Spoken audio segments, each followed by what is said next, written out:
Hello everybody, SK commerce classes या YouTube चॅनलमध्ये आपणा सर्वांचं स्वागत. विद्यार्थ्यांनो, SY BCom कॉर्पोरेट अकाउंटिंग 2020-21 यावर्षी सिलेबस बदललेला आहे. सेमिस्टर पॅटर्न नुसार या सब्जेक्टचा जो सिलेबस आहे त्यामधला आपला टॉपिक सेकंड जो आहे profit prior and after incorporation, याचे काही बेसिक व्हिडिओज आणि बेसिक इन्फॉर्मेशन मी तुम्हाला या व्हिडिओमधून देणार आहे. तुम्हाला सर्व टॉपिकचे व्हिडिओज पाहिजे असतील, प्रॉब्लेम सोडवलेले ऑनलाईन यूट्यूब वरती पाहिजे असतील तर चॅनल सबस्क्राईब करा आणि हे व्हिडिओ जास्तीत जास्त मित्रांना शेअर करा. चला सुरू करूया.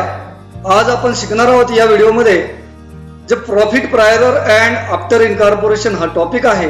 या टॉपिक मध्ये अपॉर्शनमेंटचे बेसिस काय आहेत, म्हणजे प्रॉफिट अँड लॉस अकाउंट बनवताना प्री पिरियड आणि पोस्ट पिरियड यामध्ये आपल्याला इन्कम आणि एक्सपेन्सेस कशा पद्धतीने अलोकेट करायचे असतात, त्यासाठी कोणते बेसिस असतात हे आपल्याला या व्हिडिओमध्ये पाहायचं आहे. सुरू करूया आजचा video. SK commerce classes Sangamner,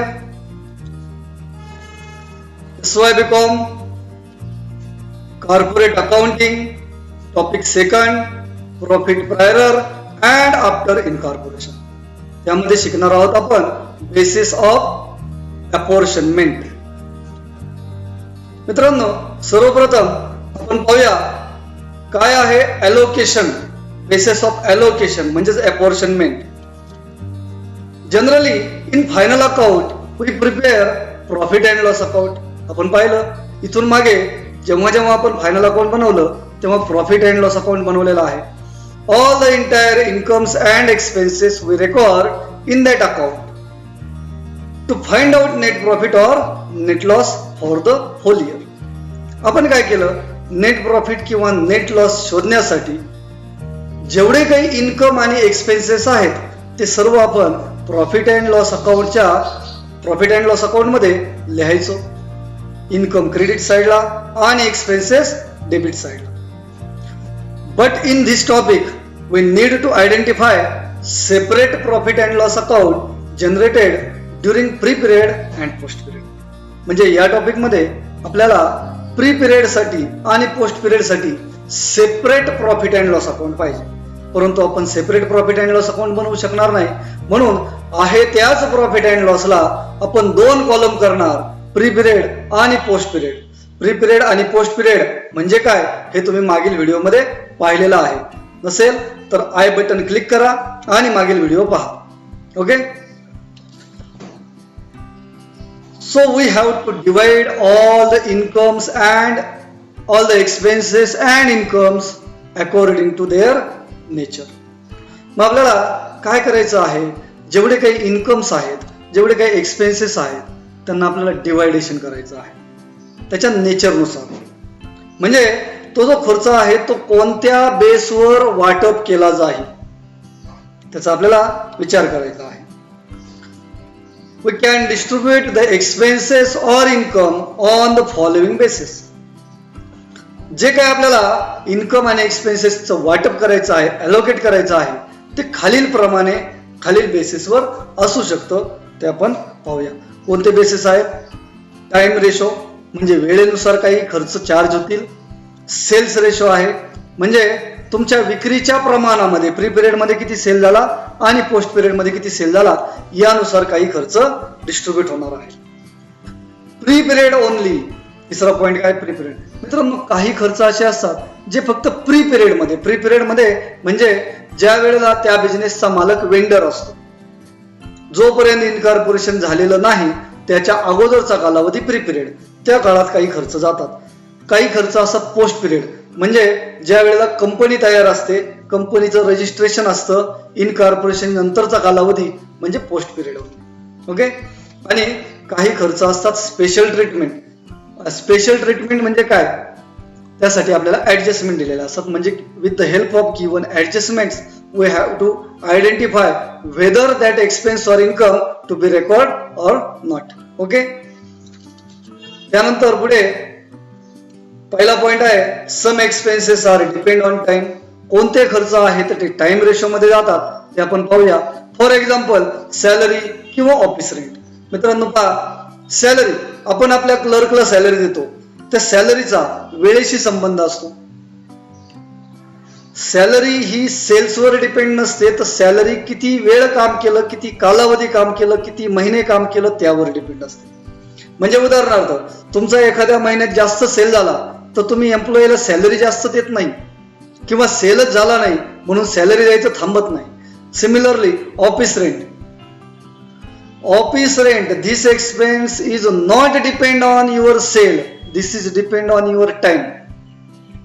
ठीक आहे, वेळेनुसार भाडं देत असतो आपण, सेलनुसार नाही. म्हणजे जे टाइमवर आहेत त्याचे एक्झाम्पल दिले, आणखी काही एक्झाम्पल पाहूया, पण त्यापूर्वी थोडी माहिती पाहू त्याची आपण. Think carefully if we want to divide this expenses in pre and post period, at which base will be divide this expense. जर काळजीपूर्वक विचार करा, हे जे खर्च असतील हे कोणत्या प्रमाणात जातील, वेळेनुसार जातील का सेल्सनुसार जातील, तर त्याचं निश्चितच तुम्हाला उत्तर वेळेनुसार असं मिळेल. we paid salary to our employee on the basis of time. आपण आपल्या एम्प्लॉईला पगार कोणत्या बेसवर देतो, वेळेच्या बेसवर देतो. For which we take service not on the base of sales made by the company. जेवढा वेळ आपण त्यांची सर्व्हिस घेतलेली आहे, सेवा घेतलेली आहे, त्या वेळेनुसार त्यांना पेमेंट करतो आपण, त्यांनी केलेल्या सेल्सनुसार नाही. Okay, allocation of expenses on the basis of time. आपल्याला या टॉपिक मध्ये जेवढे काही पॉसिबल पॉइंट्स, जेवढे काही पॉसिबल एक्सपेन्सेस आहेत जे टाइम रेशो मध्ये अलोकेट होतील, मी त्याची यादी सांगतो आहे. तुम्हाला पाहिजे असेल त्याचा स्क्रीनशॉट काढून लक्षात ठेवा, किंवा वेळोवेळी आवश्यक असेल तेव्हा पहा. बघा मित्रांनो, कोणते कोणते खर्च आहेत टाइम रेशो मध्ये येतात. रेंट पेड, मी पहिल्यांदा वाचतो. Rent paid, depreciation on fix asset, insurance premium, salary, printing and stationery, taxes, repair, interest paid, bank charges, telephone charges, general expenses, sundry expenses, office expenses, other expenses, miscellaneous expenses, administration expenses, postage and telegram charges, trunk call charges, electricity charges, management expenses etcetera. हे जी सगळी मी आता यादी वाचली, हे सर्व खर्च तुमच्या वेळेनुसार चार्ज होणार आहेत. म्हणजे फॉर एक्झाम्पल समजा तुमचं वर्षभराचं रेंट पेड असेल, समजा 60,000 रुपीज, 60,000 रुपये, म्हणजे एका महिन्याचे 5,000 रुपये. ओके, तुमचा फ्री पिरियड असेल 4 महिने आणि पोस्ट पिरियड असेल 8 महिने, तर तुम्हाला 4 महिन्याचे फ्री पिरियड मध्ये टाकायचे आणि 8 महिन्याचे पोस्ट पिरियड, म्हणजे एकाच दोन मध्ये, एकाच दोन हा जो टाइम रेशो येईल त्या रेशो मध्ये ते तुम्हाला अलोकेट करायचे आहे. बघा मित्रांनो, मी शक्यतो पॉसिबल जेवढे पॉइंट आहे तेवढे टाकले. याही व्यतिरिक्त जर एखादा पॉइंट सापडला असेल तर मला कमेंट मध्ये टाका, मी पुढील व्हिडिओ मध्ये नक्की त्याचा विचार करतो. ठीक आहे, पुढे हे सर्व वाचले व्यवस्थित. पुढचा point, some expenses are depend on sales. काही खर्च असतात ते सेल्स नुसार आपल्याला वाटप करायचे असतात. सेल्स नुसार वाटप करायचे म्हणजे काय, तर सेल्स नुसार वाटप करायचे. For example carried out work, discount allowed etcetera. बघा, कॅरेड आउट वर्क म्हणजे आपण विकलेल्या मालाची वाहतूक खर्च. याचा टाइमशी काहीच रिलेशन येणार नाही, याचा रिलेशन, याचा हा एक्सपेन्स चार्ज होईल सेल नुसार. डिस्काउंट, डिस्काउंट आपण तेवढाच देतो जेवढा सेल झाला. डिस्काउंट हा वेळेनुसार नाही तर सेल्स नुसार जाईल. जर तुम्हाला समजत नसेल तर मी इथं काय लिहिलं ते वाचा. Think carefully if we want to divide this expense in pre and post period, at which base will divide this expense. कोणत्या बेसवर तुम्ही वाटणार, वेळेनुसार का सेल्स नुसार. त्याचे कोणते एक्झाम्पल आहेत ते पाहूया. We paid carriage on sales goods on basis of sale, that sale done by and enterprises during pre and post period. आपण प्री पिरियड मध्ये किती रुपयाचा माल विकलेला आहे, पोस्ट पिरियड मध्ये किती रुपयाचा माल विकलेला आहे, त्यानुसार तो डिस्काउंट आपण अलोकेट करणार आहोत त्याच रेशो मध्ये. ओके, याचेही काही एक्झाम्पल दिलेले आहेत.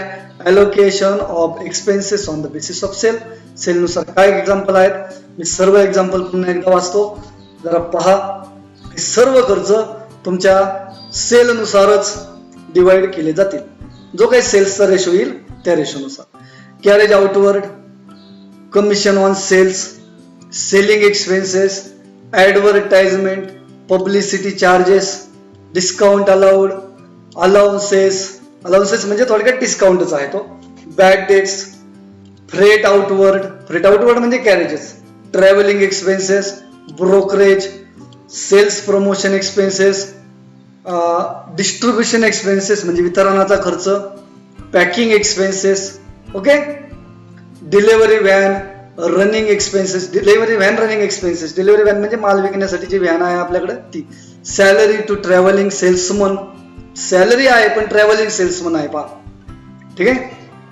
Free samples, catalogue expenses, tendering expenses. हे कॅटलॉग एक्सपेन्सेस, टेंडरिंग एक्सपेन्सेस हे तुम्हाला तुमचा जर कॉस्टिंग विषय स्पेशल असेल तर तुम्हाला डिटेलमध्ये तिथे समजेल, okay.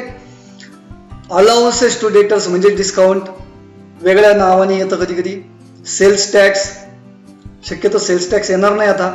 After sale and service expenses, showroom expenses, gross profit, सर्वात महत्वाचा ग्रॉस प्रॉफिट सुद्धा सेल्स रेशो मध्ये डिवाइड होतो. तुम्हाला पाहिजे असेल तुम्ही स्क्रीनशॉट काढून ठेवू शकता, okay. Some expenses are charge to pre period only. काही एक्सपेन्स असतात ते फक्त प्री पिरियड मध्ये जातात. प्री पिरियड मध्ये म्हणजे काय, इनकॉर्पोरेशनच्या अगोदरच्या कालावधीला चार्ज होतात, पोस्ट पिरियड मध्ये त्याची व्हॅल्यू 0 लिहिली जाते, ठीक आहे. कोणते एक्सपेन्सेस, दोनच एक्सपेन्स आहेत, vendor salary and interest on capital. इनकॉर्पोरेशनच्या अगोदर ज्या वेळेला ती संस्था एक पार्टनरशिप फर्म असेल किंवा सोल ट्रेडर असेल किंवा HUF असेल, त्यावेळेला जो ओनर होता त्याचं कॅपिटल, त्याचं व्याज किंवा त्याची सॅलरी, एवढे दोनच घटक फक्त प्री मध्ये जातात. याचा एकही रुपया पोस्ट मध्ये लिहिला जात नाही, ठीक आहे. त्यानंतर पुढे some expenses are charge post period only. Post period मध्ये म्हणजे इनकॉर्पोरेशन नंतर, म्हणजे ज्या वेळेला कंपनीला इनकॉर्पोरेशन सर्टिफिकेट मिळालं त्याच्यानंतर कोणते खर्च असतात, या खर्चांची अमाऊंट प्री मध्ये 0 असते, पोस्ट मध्ये फुल व्हॅल्यू असते, ठीक आहे. याची यादी पुन्हा वाचतो मी, पहा. प्रिलिमिनरी एक्सपेन्सेस जे तुमच्या बॅलन्स शीट मध्ये ऍसेट साइडला दिलेलं असतं. डायरेक्टर केव्हा असतो, कंपनी मध्ये. कंपनी केव्हा होते, इनकॉर्पोरेशन नंतर, म्हणून डायरेक्टर फी हा पोस्ट पिरियड मध्ये जातो. Interest on debenture, formation expenses, underwriting commission, discount on issue of shares और discount on issue of debenture, ठीक आहे. कंपनीचे शेअर्स आणि डिबेंचर असतात. Royalty, managing director remuneration, audit fee. बऱ्याच वेळेला ऑडिट फी बाबत काही पुस्तकांमध्ये टाइम रेशो मध्ये ऑडिट फी टाकलेली आहे, पण ऑडिट फी पोस्ट पिरियड मध्ये येते. Development expenses, provision for taxation, share transfer fee कधी कधी इन्कम सुद्धा असते. इन्कमला जरी आलं तरी ते पोस्ट मध्येच येईल, एक्सपेन्सला जरी आलं तरी ते पोस्ट पिरियड मध्येच येईल, ओके.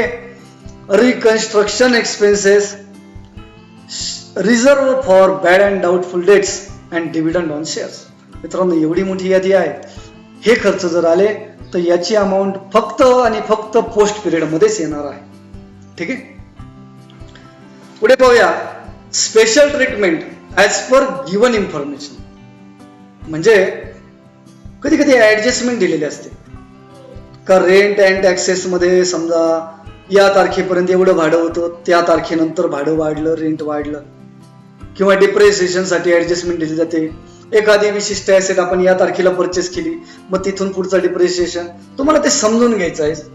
आपण ज्या वेळेला एक्झाम्पल घेणार त्यावेळेला मी एक्झाम्पल मध्ये अशा प्रकारची ऍडजस्टमेंट आली तर मी तुम्हाला व्यवस्थित समजून सांगेन, ठीक आहे. Some information is given in adjustment. We need to allocate that expenses according to given information. दिलेल्या माहितीनुसार तुम्हाला ती इन्फॉर्मेशन काय करायची आहे, ती तुम्हाला पुट करायची आहे. मित्रांनो, हे जर तुम्हाला दिसतं आहे स्क्रीनवर त्याचा स्क्रीनशॉट काढून ठेवा. प्रॉब्लेम सोडवताना तुम्हाला नक्कीच फायद्याचं ठरेल.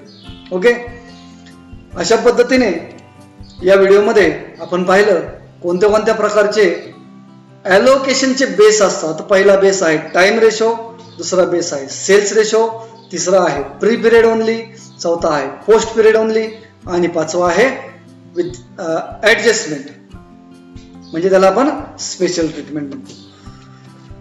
मित्रांनो, तुम्ही जर या चॅनलवर नवीन असाल तर चॅनल सबस्क्राईब करा आणि हा व्हिडिओ जास्तीत जास्त मित्रांना शेअर करा, जेणेकरून मित्रांना त्याचा फायदा होईल. Okay, thank you for watching this video.